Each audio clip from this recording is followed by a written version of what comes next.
वरना हमेशा हम सिनफ नाजुक को ही खूबसूरती में गर्दानते हैं। जैसे रानी यहाँ पर बैठी हैं माशाल्लाह। रंगीला साहब अपने आप में बहुत खूबसूरत आदमी थे।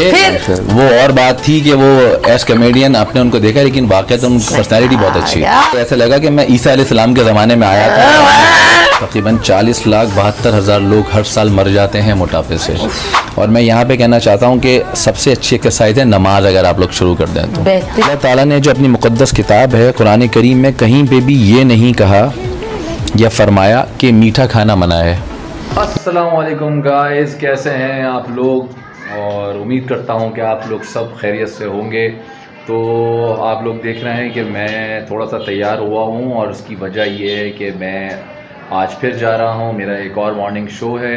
जैसा कि आप लोग जानते हैं कि अक्सर मैं एज डॉक्टर मॉर्निंग शो में जाया करता हूँ। तो आज भी मेरा एक मॉर्निंग शो है और वीनस टीवी पे है और जो शो है वो लाइव है।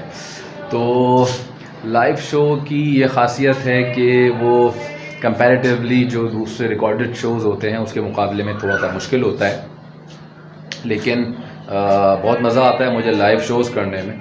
तो आज हम बात करने वाले हैं ओबेसिटी और ओवरवेट के ऊपर कि जो ओबेसिटी है उसके क्या क्या नुकसानात हैं ओबेसिटी की वजह से या ओवरवेट होने की वजह से आप किन किन डिज़ीज़ में मुब्तला हो जाते हैं, और अगर आप एक दफ़ा ओबेसिटी में मुब्तला हो गए हैं तो कौन कौन सी मेडिसिन है या कौन कौन से प्रिकॉशंस हैं जिसको आप यूज़ करके ओबेसिटी से बच सकते हैं। तो अच्छा इंटरेस्टिंग शो होने वाला है, टॉपिक अच्छा है।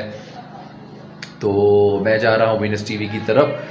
रास्ते में आपसे ज़्यादा बात नहीं कर सकूँगा क्योंकि मैं ऑलरेडी लेट हो गया हूँ। टाइमिंग थोड़ी सी चेंज हुई थी इसकी वजह से। तो मैं कोशिश करूँगा कि आपसे स्टूडियो पहुँच के ही मुलाकात की जाए, क्योंकि अगर रास्ते में मैंने बात की तो शायद मैं टाइम पे पहुँच नहीं सकूँगा। तो चले जल्दी से अपनी मंजिल की तरफ चलते हैं वहाँ पे, और वहाँ पे पहुँच के आपसे बात करता हूँ। तो आप लोगों से रिक्वेस्ट है कि आज दुआ कीजिएगा कि मैं खैरियत से अपनी मंजिल मकसूद तक पहुँचूँ और आज का शो बहुत अच्छा हो जाए। तो मैं वीनस टीवी पहुँच गया हूँ। जैसे मैंने आप लोगों को अपने इंट्रो में बताया था कि आज वीनस टीवी में मेरा मॉर्निंग शो है।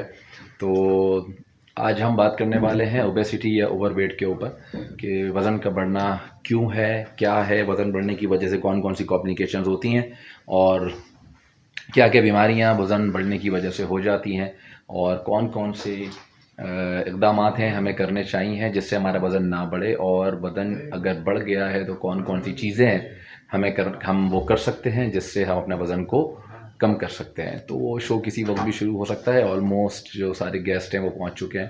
तो मैं आप लोगों से बात करने के लिए मैंने 1 मिनट निकाला है। तो चलें, शो शुरू होने वाला है। शो ख़त्म होने के बाद इंशाअल्लाह ताला मैं आपसे दोबारा मुलाकात करता हूँ। होम्योपैथिक डॉक्टर है और उन्होंने बहुत अच्छी गुफ्तगू की थी, और आज बहुत दिनों के बाद अब मैं इनको कहूँगी प्लीज़ ज़रा कंटिन्यू रखा करें, ज़रा मज़ा आता है। इनकी गुफ्तगू बड़ी मैं कहूँगी मोटिवेशनल होती है।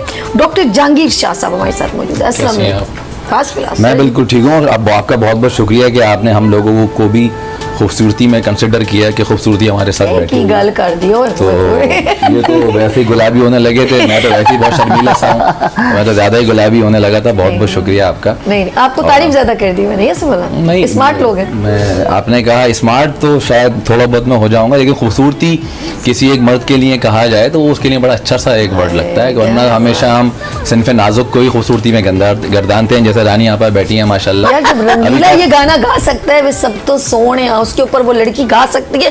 रंगीला हमारे आपको पता नहीं है, रंगीला निशो ने गाना गाया। रंगीला साहब अपने आप में बहुत खूबसूरत आदमी थे।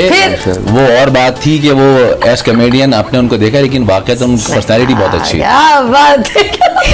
तो याद करवाया ना, जब वो गाना गा सकती है उसके लिए सब तो आप ब्यूटी कॉन्शियस है। चलिए जी, ये बहुत अच्छा लग रहा है आपने बुलाया, और आपने कहा कि मैं बहुत पहले आया तो मुझे ऐसा लगा कि मैं ईसा अलैहिस्सलाम के ज़माने में आया था।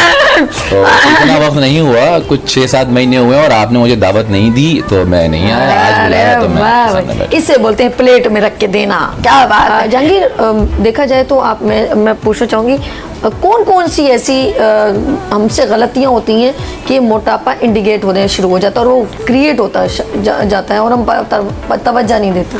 देखिए, सबसे पहले तो मैं आपको बताऊं कि जो ओवरऑल रेशियो है डेथ का वर्ल्ड वाइड में आपको बताऊं जी जी, तो 4.72 मिलियन है। अरे बाप रे बाप। तकरीबन 40,72,000 लोग हर साल मर जाते हैं मोटापे से वर्ल्ड वाइड। और अगर हम पाकिस्तान की बात करें तो हम 10वें नंबर पे हैं। 188 जो कंट्रीज़ हैं उसमें हम 10वें नंबर पर रैंक करते हैं। लेकिन ये कोई अच्छा साइन नहीं है, क्योंकि हमारी 50% जो पॉपुलेशन है वो ओबेसिटी या ओवरवेट का शिकार है जी।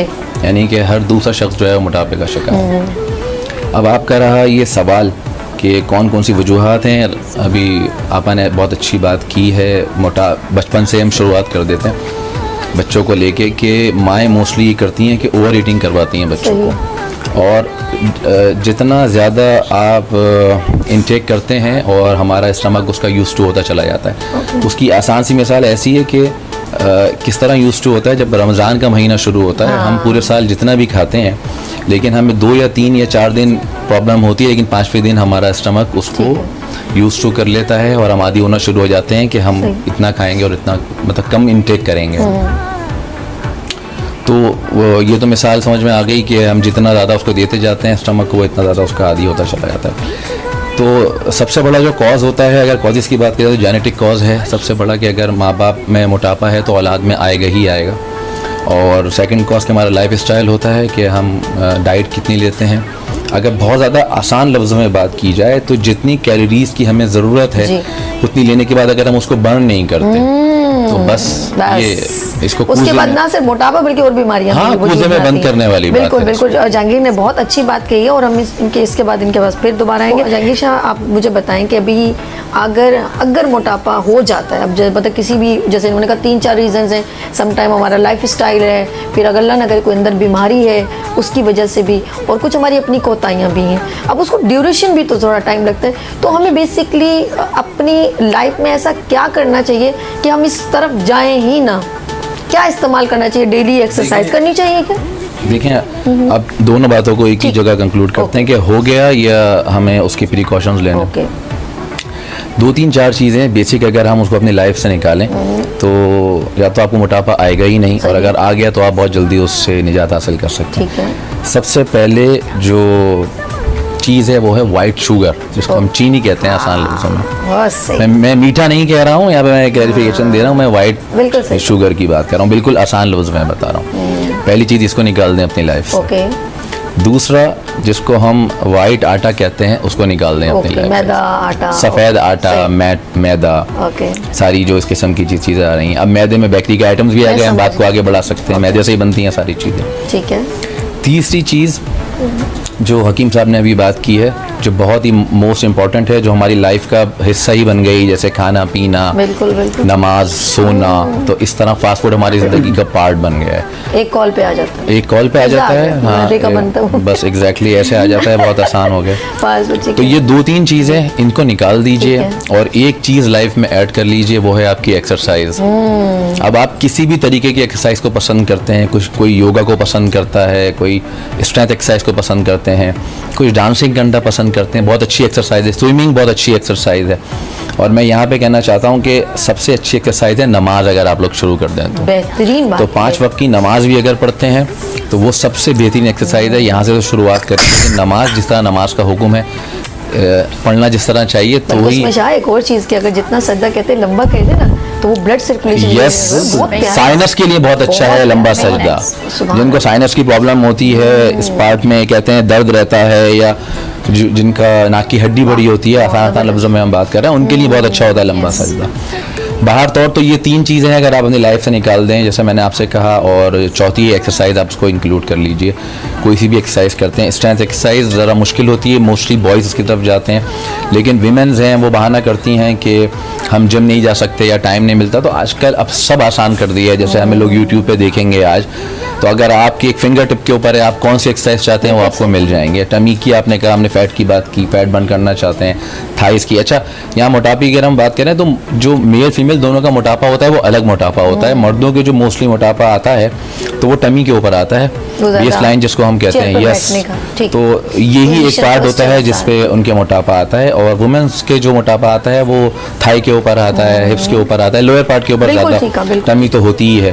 तो ये अलग अलग चीज़ें हैं। और मर्दों के मोटापे में औरतों के मोटापे में फ़र्क होता है, उनके हार्मोनल कुछ चेंजेस होते हैं, एज के साथ आते हैं। मर्दों के साथ हार्मोनल चेंजेस का इतना प्रॉब्लम नहीं रहा करता। अच्छा। मैंने आपसे कहा ना, नमाज को जिस तरह पढ़ने का हुक्म है, तो नहीं वो दुआ करने बैठे या ऐसा जैसे- हम बैठ नहीं सकते। मैं यही तो मुझे इस चीज का मुझे ये बात और यही हमारी जिंदगी से स्किप हो गया। मुझे इतनी हालांकि मौका नहीं होता, जैसे आपने कहा कि मिलाद या कुरान ख्वानी या कभी कभी मुझे इत्तेफाक हुआ, अब नीचे बैठने का मौका कब मिलता है? अल्लाह ताला सबके प्यारों को सलामत रखे। किसी के घर में अगर कोई इंतकाल हो जाता है तो अब मोस्टली लोग नीचे बैठते हैं। तो मैं यकीन करें वो मुस्कुराने का मौका नहीं होता, लेकिन मैं देखता हूँ कि वो जो खवातीन होती हैं या मर्द होते हैं, वो एक एक सेकंड में ना अपनी नशिश को चेंज कर रहे होते हैं। बिल्कुल कुछ चेंज लोग किया चेयर से या वो कहते हैं एकदम मेरा से पाँव नीचे सुन हो गया, मुझे तकिया ला के दे दो, क्योंकि हमारी आदत ही नहीं रही है। कभी कभी ऐसा होता है ना, कुछ लोग इस तरह डिसाइड होके आते हैं जैसे उनका तमाम जैसे कॉन्फिडेंस खत्म हो चुका होता है, ऐसे आते हैं कहते होंगे। और वो मोस्टली जो पेशेंट आते हैं, डॉक्टर साहब उसको सेकंड करेंगी, वो डिप्रेशन या एंजाइटी के जो पेशेंट होते हैं या ओसीडी के जो पेशेंट होते हैं, उनके साथ ये कैफियत होती है। या अगर फिज़िकल अगर डिजीज़ की बात करें तो खुदा न ख्वास्ता किडनी फेलियर हो जाता है, या कोई ऐसी डिजीज़ होती है जो समझते हैं कि नाकाबिल इलाज मर्ज़ है, तो वो फिर ज़िंदगी से समझने के हार जाते हैं। तो हम पहले में एक बात को बहुत अच्छा पॉइंट था जो हम अपनी गुफ्तगू में मिस करके हमने मिस किया कि अल्लाह ताला ने जो अपनी मुक़द्दस किताब है कुरान करीम में कहीं पे भी ये नहीं कहा या फरमाया कि मीठा खाना मना है, या ज़्यादा चिकनाई वाली चीज़ें आप नहीं खा सकते, या ज़्यादा नमक नहीं खा सकते। लेकिन अल्लाह ताला ने कुरान में ये ज़रूर फरमाया कि एतदाल पसंदी को मैं पसंद करता हूँ। ठीक है, तो कहीं पे भी ये नहीं कि आप मीठा ना खाएं या ज़्यादा चिकना नहीं खाएं, या हम जैसे अभी हमने मैदे की या आटे की बात की, तो जब डिजीज़ लग गई है तो उसके बाद के प्रिकॉशंस है जो हमने बताएं। लेकिन एक मकसद ये पैगाम ये नहीं जा रहा कि हम इन नेमतों से मुंह मोड़ लें। अगर एतदाल पसंदी के साथ ये चीज़ें खाई जा सकती हैं तो किसी को भी कोई बीमारी कभी नहीं लगेगी। अच्छा, दूसरा जो आपने इसका सवाल किया कि ज़िंदगी से आते हैं, तो उसका सबसे बड़ा जो कॉज है वो डिप्रेशन होता है या एंजाइटी होती है। अब वो डिप्रेशन मोस्टली लोगों को बीमारियों की वजह से होता है, जहनी बीमारी अगर, लेकिन उसके पीछे कॉज क्या है? मान लीजिए अगर हम मोटापे की बात कर रहे हैं कि अगर एक शख्स मोटापे का शिकार हो गया और अब अगर वो हर जगह जा रहा है, उसे मोटा या मोटी कह के छेड़ते हैं, मोटा या मोटी कह के छेड़ते हैं, सब बताएं कि वो अपनी ज़िंदगी से मायूसी होता जाएगा, डिप्रेशन कॉज बनता जाएगा उसको ना। उसके अगर बचपन की बात करें, स्कूल में भी उसका जो कॉन्फिडेंस का लेवल है वो लो हो जाएगा। फैमिली में कहीं जाता है तो वो वहाँ पे जाना अवॉइड करना शुरू कर देगा।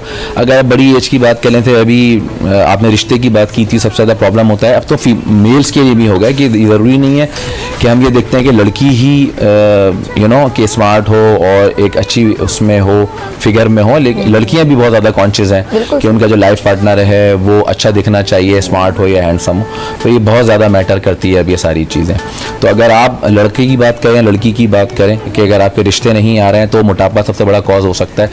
उसकी सबसे बड़ी वजह ये है कि आप कॉस्मेटिकली अच्छे ही नहीं लगते उसके ऊपर अगर आप मोटे हो जाते हैं तो अगर जो सारी बातें हुई हैं, अगर अच्छा डॉक्टर साहब ने और रानी आपा ने और हकीम साहब ने जिन चीज़ों को ऐड किया, मैं यहाँ पे थोड़ी सी यहाँ पे एक चीज़ ऐड करना चाहता हूँ कि इन सब चीज़ों के साथ साथ आपको ये बहुत ख्याल रखना है कि आपका जो एक हेल्दी लाइफ स्टाइल है वो आपने ज़रूर मेंटेन करना है। ये नहीं है कि हकीम साहब सेटिंग करेंगे इस बात को कि आप बर्गर्स भी खा रहे हैं, पिज्ज़ाज भी खा रहे हैं और ये भी करके कि वो भी खा लिया और रानी आपा के 2 के बजाय 4 सूप पी लेंगे, बॉयल पी लेंगे, और ये हम 2 चमचे के बजाय 4 चमचे खा लेंगे, ये कतई नहीं है। मैं इसका बहुत आसान सा जवाब दे दूं कि अगर ये मेडिसिन बीइंग अ डॉक्टर मैं बताऊं, हकीम साहब बताएं, रानी आपा को रेमेडी बताएं, या डॉक्टर समीम ने जिस तरह कहा कि अगर हम माइंड को अपने कैच करके चलें, ये इसका हल नहीं है। अगर ये होता तो इतने बड़े बड़े बिलियनर्स हैं जो आपके सेलिब्रिटीज़ हैं, ये बिलियन ऑफ रुपीज़ जो है अपने एक्सरसाइज के ऊपर स्पेंड करते हैं। अगर किसी रेमेडी से,